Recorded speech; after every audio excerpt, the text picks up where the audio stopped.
That's probably better, isn't it? I've got it perched in a box. So if anyone was watching, they probably saw the black screen. Good evening. I have my solidarity for Kashmir with me, and I've got my glasses on just in case anybody wants to leave any comments, and I will be able to read them. It's been an amazing day as far as solidarity goes. I have tea everywhere. I stayed up far too late last night sharing and posting tea, which, you know, obviously it's the positive. It's a tricky area, tricky subject, because it's well, there's a lot of trauma and desire and people hoping for something. It's a shame that we have to do it at all, but the hope is what will get us through. So solidarity for Kashmir is a really simple idea in that, you know, in that anybody can come together for tea for Kashmir. When I learned about the Kashmir dispute, it was only just under 3 years ago.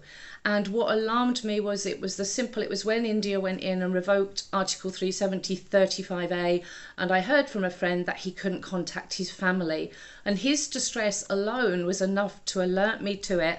Nothing in media, in the Western media, so it simply become, what frustrated me was that there's no awareness. And if we don't know about it, then how can we do anything to help anybody? I know it's not my struggle with regards to Kashmir freedom. That's the Kashmiri people's struggle, and we know that. But in Indian illegally occupied Kashmir, they're being silenced constantly. For anybody that's watching this that knows nothing about Kashmir, you know, right now in Indian illegally occupied Kashmir, they're facing, currently it's the silencing of everybody. So it's the silencing of the journalists, it's the silencing of the human rights activists, it's the silencing of the people. They can't even post on their Facebooks. Their phones are being constantly monitored and checked. So even dialogue through WhatsApp is scary. So when we're seeing that level of human rights abuses, then it's even more concerning when we delve deeper, because we're then looking at youths missing, husbands missing, half widows, anyone that's coming on the streets to protest, children blinded with pellet guns. You know, it's separated, locked up, people just generally going about their lives, doing anything that disagrees with what the Indian government are doing is not allowed. So there are still, rape is being used as a weapon of war. There is huge justice still waiting for women that have been victims of mass rape, where the evidence is there and people know, and they're still waiting for their right, which obviously is really hard. So prior to that, we know there's been wars, there's been massacres. For me, I know this was at the door of the UK government. You know, Kashmir was Kashmir before it was divided in 1947. So we know they have their sovereign rights. And, you know, that is there without the United Nations. That's a given right for anybody. But then when the next step comes, the United Nations made it a disputed territory. So even with that grounds of disputed territory is that right for self-determination. And that's the democratic approach that I take, the push for the self-determination, that so Kashmiris can decide their own future.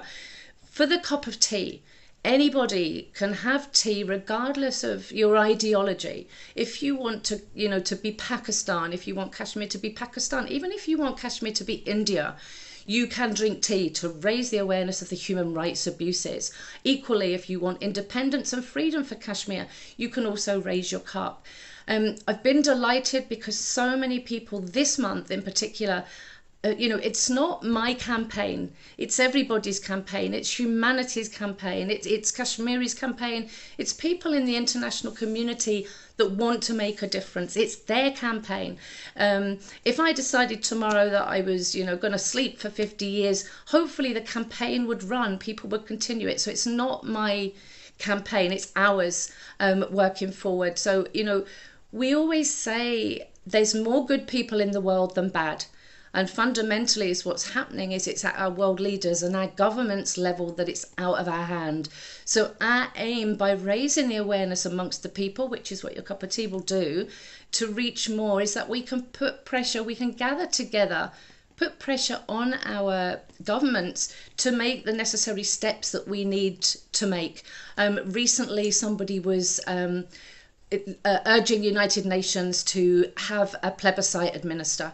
You know, somebody that can actually look at what's lodged, what's there, the facts, that are there, that are within the people, and investigate that matter so that self-determination is then initiated, which gives anybody their choice, as it were. But the crimes that are going on, illegal crimes and even oppression, anybody anywhere that's speaking up, whether we're looking, hi Ozzy, how are you doing? Even people that are working in Azad Kashmir to get good governance, to get better governance, more safe for the Kashmiris, that's their work, and that they're empowered to do that.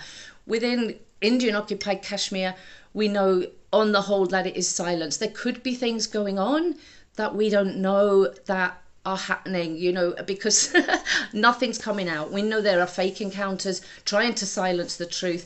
And so, the hope, there's optimism as well. There's many bad stories coming out of Kashmir, but there could be work going on within the grounds.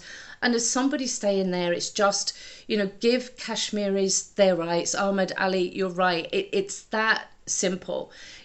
I come at this from, I've been blessed, and it makes me feel guilty sometimes that I've had such a pleasured life, family life, no fear, no worry. I mean, we all have the different things that come to us.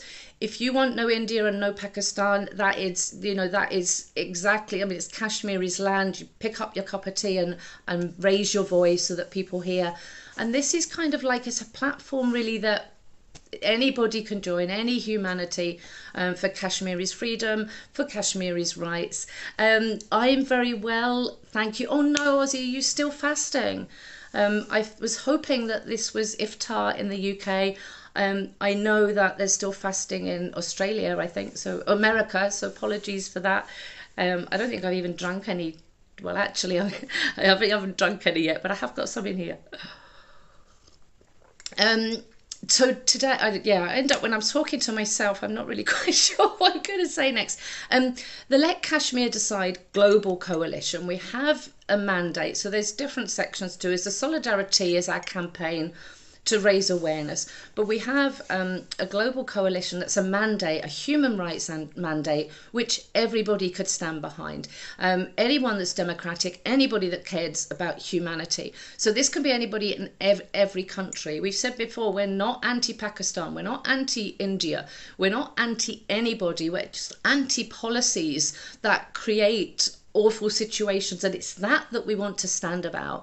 So I know there are plenty of Indians standing with Kashmir and the abuses that they are going under. I even know Indians that want Kashmir to be with India, but they don't like what's happening in Kashmir either. So the plebiscite is the democratic and just way forward. Nobody should have anything to fear with that. If whatever the majority of Kashmiris want, that would be the end up with that. So there's a lot of people within my work that don't support what I'm doing or what Let Kashmir Decide are doing, because they think I'm either with Pakistan and I want Kashmir to be Pakistan.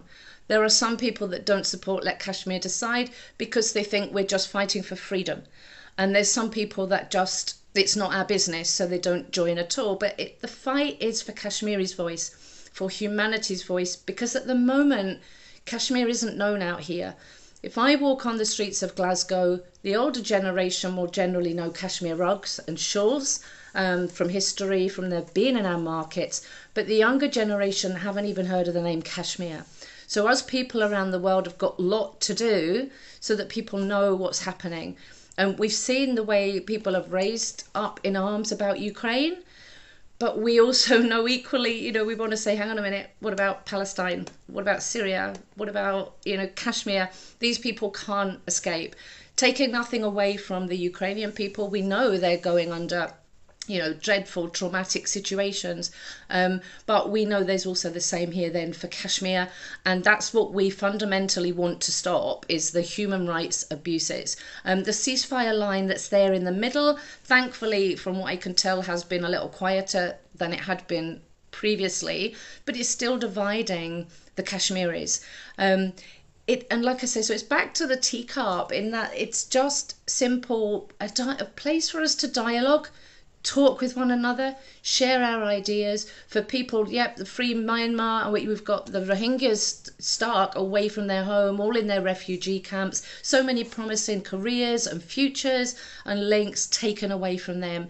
And what we would love to do going forward is, this just now is, and I think we've stuck with the Kashmir, because if we can get United Nations functional, or we can somehow get our message through as the world's people to United Nations, that we don't just want this there as a talk shop, we don't just want it there for the West to use.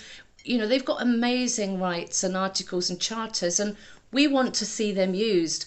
And my feeling has always been, if we can solve the crisis in Kashmir, the mechanics that we need to do that, what we will need to do as people, as governments, will be the same mechanics that will then roll out to everywhere else, because they'll have to look at everywhere else. When I first came into this, I was hopeful of seeing a change within 6 months, a year. I thought, well, we just need to raise our voice. But it's become clear, it's a longer, it seems to be, never give up hope. We're always going to say it's solved this year, but it seems to be a longer struggle than we would hope. So that all we can do is model how we want to be as campaigners, as people, and share the message that human beings are being mistreated. And that's how I feel it's my business, because we are all human beings on this planet. There's no boundaries, there's no borders, there's no difference between any of us. Our faith, our religious beliefs are they're personal, they're up to us. So Rohingya refugee here saying his very difficulties in the world, believing that they, the most difficult, removed from their home, within camps as well. But, we're not going to argue over who has the most difficult situation. We can't. Either is horrendous, in their own ways. And I wouldn't like to be in anybody's shoes, let alone, we all live in life with things that come along anyway to interrupt our life, without living under those abuses. So let Kashmir decide as a group. We're just going to be going forward as always. It's like we can all be let Kashmir decide. Thank you, Gail, for your feedback there. That's good to know, because I'm not sure if I'm talking, I can see there's people watching, but you then sometimes feel like you're talking to yourself. So it is fundamentally that this can come from the people, and that's what we want to see. And would be awesome going forward if we can all come together as the movement, so that the Palestinians, the Rohingyas, the Syrians, Libya, anybody, the peace groups, because everybody's happy to sell their weapons. The UK government, the USA government, looking after their own country members, because this is their market for war. So we know it kind of suits them. But if we as the people can just do whatever we can, a little bit at a time, consistently, and never stop, and just keep sharing, that then we will get stronger. So every 5th of every month is the cup of solidarity. Anybody that stands with the Kashmiris, wants to see their freedom, see their peace, work for them, can lift with a cup of tea. We can take this on the ground. We're hoping in the summer here in the UK that we will have a huge Kashmiri culture event, because we're not coming to the UK with guns and weapons. This is a peaceful approach, an awareness to let people know in the world that Kashmiris are humans too, Rohingyas are humans too, Palestinians are humans too. And for those of us that are living in a democracy and a more of a blessed lifestyle in that respect, and don't have fear, trauma that we're living with every day, then that's how we can raise this awareness, show people the culture of Kashmiris, bring in poetry, bring in music, and bring Kashmir to the UK, and the UK can come to Kashmir. Ultimately, one day, we were working for an event in Kashmir where one person in every country in the world would have tea with Kashmir, and we share this wide, and we're like, we aim high, and that's what we're aiming to do. One of the things, I might have said it earlier, but what I've really loved today, thank you so much everybody, is that when I'm looking on social media, people are sharing their own cups, their own message. They're making it their own. I've had lots of cups sent to me, lots of things that I can share. But what it's done is it showed me that people are taking ownership of this campaign themselves, and they are, because you can hashtag solidarity for Kashmir on social media joins it all together. So any view, any message from Kashmir, any message as a human rights activist that you want to share, just use the hashtag, and it puts it all together, and it unites us and gives us strength. There's been divide within the Kashmiri movement for a long time, for many years, in such a way that the different perspectives, the political ideologies are going to our government with their perspective, their story. They're going to United Nations with their perspective, their story as to whose fault it is. But it's not, it's not, sometimes we've seen with the Kashmir files recently, the fear of the extreme Hindutva sharing their propaganda, the awful story of the Pandits, which is very real, but it's just one side of the story, and false facts about the figures and things involved. So, sinister things are going on with a view to genocide as well, which is very scary. So we need to come together for humanity, regardless of the ideology that you want at the end of the day, or whose fault you think it is. If we talk and we solve, then we can, instead of the revenge, because revenge, an eye for an eye, a tooth for a tooth, is just going to keep sending us round and round in circles. And I appreciate people are living with trauma in many cases, and it is hard not to go forward with revenge. So it's working together. So comment here, we want freedom in Kashmir, both from India or Pakistan. And I find when some people say, we want, that's great. You want, that's what you want. And who knows, the majority do. But I do also know there are people in Kashmir that see themselves as Pakistan. So we've got a whole multitude of people here who want the freedom of Kashmir, but want it in their own different way. But I think we can all unite around the message, of the commonalities of what we do want. And at the moment, there's not enough awareness, I would say, in the international world to make that happen.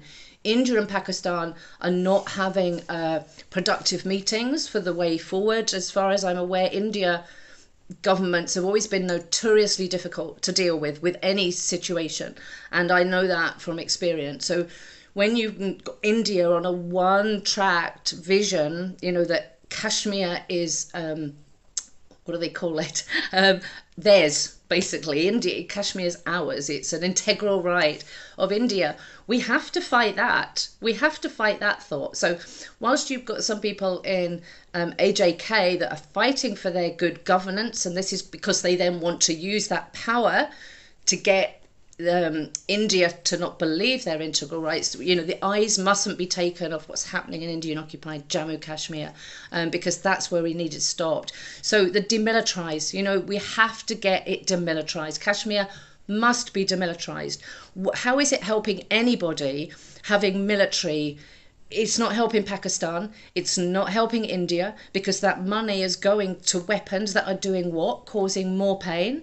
It's certainly not helping Kashmir, because they're stuck right in the middle of it, and being fought over, as it were, and living, occupation, oppression, and scared. I know there are people, their houses are being searched. They're living in fear. In Indian occupied Kashmir, there is still one soldier for 8 people. It's military occupation. They're on the street everywhere. You cannot move. And when the military come into towns, there is always fear. People start sleeping, all together in one room. They don't know what's coming from where. And so it's really hard. We've seen recently, houseboats have been put on fire. They're coming in for the communities to make the divide, which is really frightening and scary. And these are the things. So we need the area demilitarized. The area has to be decolonized. And self-determination given. We have to stop the blinding with the pellet guns. There has to be real discussions. The UK government, and this is where I feel a huge sense of injustice and a kind of guilt for, because it was that they colonized the area and then they left in their hurry. and they left Kashmir in the hands of, two other countries, very unjustly and unfairly, promising the right for self-determination, which 74 years they still haven't had. And then they keep saying it's an issue for Pakistan and an issue for India. But Kashmiri's voice is here nowhere. Human rights abuses, they're not a bilateral matter. They're never a bilateral matter. So as people, the call for Let Kashmir Decide, signing the global human rights mandate, that is simply us all gathering together for the commonalities to see what we all want. And I know there are many people that support Let Kashmir Decide. There's a big movement right now going on just for freedom, sole freedom. So a lot of people they're not looking at the Let Kashmir Decide because they don't want to let Kashmir decide. They're just working for their sovereign freedom. And that's fine. That is absolutely fine. That's their want, that's their wish. But what I pray and hope for is that, as another person said to me, it's like hedging your bets. Try your route for freedom, do your work for freedom, that's great. But while there's awareness raising of Kashmir and solidarity, which has no tags really, although it's the Let Kashmir Decide movement that campaign for it, you can join, because raising the awareness is massive. It's the only way other people will know in any other countries. There are many Kashmiris in this country that are not aware. And, so here they're trying to pass on to their children and share down, and the likes of a Kashmiri cultural event will help. So I feel as a citizen of the world that it's really important that I put, I good communication with my MP, and, we will work with Scottish members of Parliament. Scotland, they want self-determination. And it's not for human rights matters. They just want the freedom, the intrinsic need for human society, nation lovers to have their own country. And again, for me, I'm actually English, although I've lived in Scotland more of my life than England. I do understand their sentiment.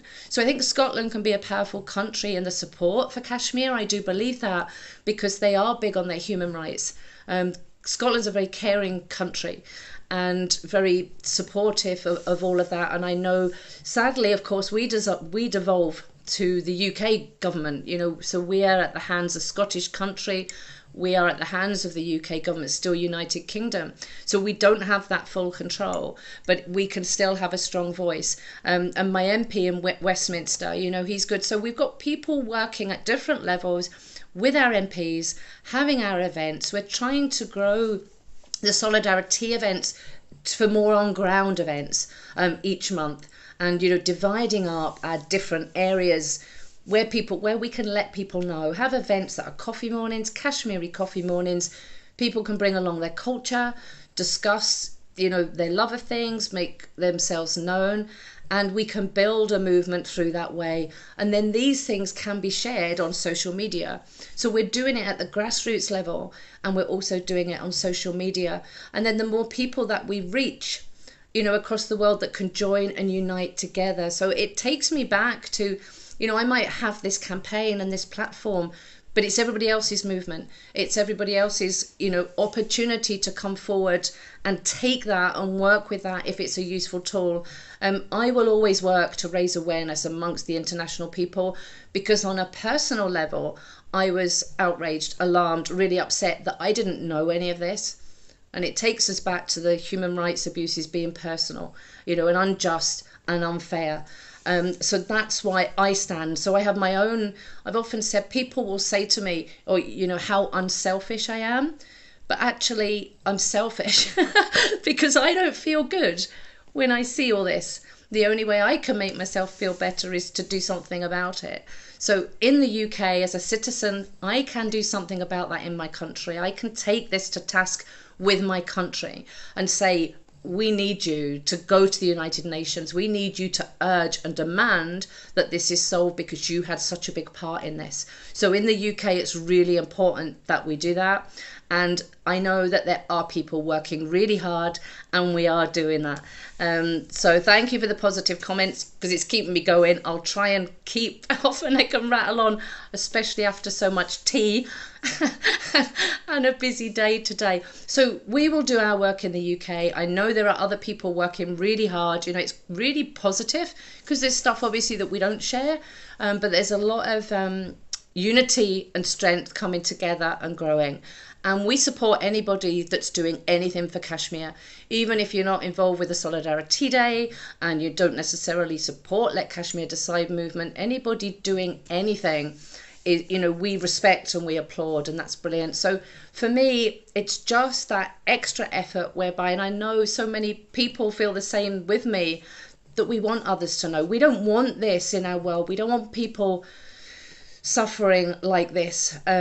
And as we say, taking it straight back to the simple story of where somebody you cannot contact your family in another country and you're out of contact. That's bad enough before we go for all the trauma and the deaths and the, you know, all the horrendous abuses and injustices that are going on. So I think thank you so much to all who have supported. Thank you so much to all who are watching. I hope you do have your cup of tea in front of you. And I've still got so many more photos to upload. If anybody hasn't taken a photograph of themselves yet and want to just give some words of support for Kashmiris, for humanity, please do that with the hashtag Solidarity for Kashmir. We have a petition in the United Kingdom where we're desperately trying to get it bought and debated in the United Kingdom, where we want a human rights envoy being sent to Indian occupied Kashmir as that first step. So I'll share that on this page later. So if you're in the UK, please, please, please do sign it. We need, they will look at these petitions and they will see how many people have signed it. So if we put a petition out there and it only gets 1,000 people on it, then people are going to look at that and go, oh, well, people don't care. You know, and then this builds, if everybody's working hard and it looks like people don't care, then that's when, you know, the downhearted bit comes in, because you can fight and fight and fight. If you don't get anywhere, then you're just going to fight yourself, you know, fight yourself into the ground. So the human rights mandate as well, please find that. That's a Let Coalition global mandate, which was launched in Cotley last October, and we will be doing a bigger launch of it also, maybe at the Kashmir Cultural event in the UK in July. So there's always stuff going on. I will still keep uploading, and please join us again on the 5th of, it'll be May, the 5th of May. Won't be Ramadan then, so hopefully everybody will be able to join in with a cup of tea, and we won't have to worry about that. And should be, well, where I am, it should be nice, lovely weather, so we can have an outside event. I would really encourage you, if I can, to thinking about an event that you could hold. What could you do in your town, in your city, in your country, arranged around people getting together to have tea and to share the message? You know, we'd love to have, now that COVID restrictions are easing and we can get back out on the street, you know, we can have Kashmiri evenings and nights that can essentially be about culture, but give somebody an opportunity to share the stories of what's going on in Kashmir, their right for self-determination, something that they've waited for 74 years and needs to be solved, because otherwise we say this is just going to keep going on and on and on and on and round and round and round in circles, and people are going to keep on suffering forever. So it needs solved. Thank you all for supporting. It's really encouraging, and this has been the busiest tea day so far. And like I said, I'm most delighted because I'm going online and I'm coming across people's accounts and there's cups of tea, and it hasn't come via me and I haven't posted them, and I'm like, brilliant. And that's where we need it to go. Everybody that's had tea today, you can make the Kashmir Tea Solidarity your own. It's not owned by anyone. It's just the cup of tea that holds us together. So whatever message you want to share with it, that, you know, for the freedom of Kashmir, bring that around your cup of tea and do it on the ground and keep sharing. And it brings us all together everywhere for the same thing and the same message. So I'm going to say goodnight. I think I'm going to sleep well tonight, probably dreaming about lots of cup of teas, and I hope everybody's well. Thank you so much for watching, and really thank you so much for supporting. It means a lot. I feel really quite heart lifted and very positive and hopeful and full of belief going forward. So we can do this. Self-determination for Kashmiris is the call, or freedom for Kashmir, or whatever it is that you want to terminology to call it. But the abuses and atrocities and illegal occupation must end. Peace must be restored, and Kashmiris, let Kashmiris decide. So thank you so much, and good night.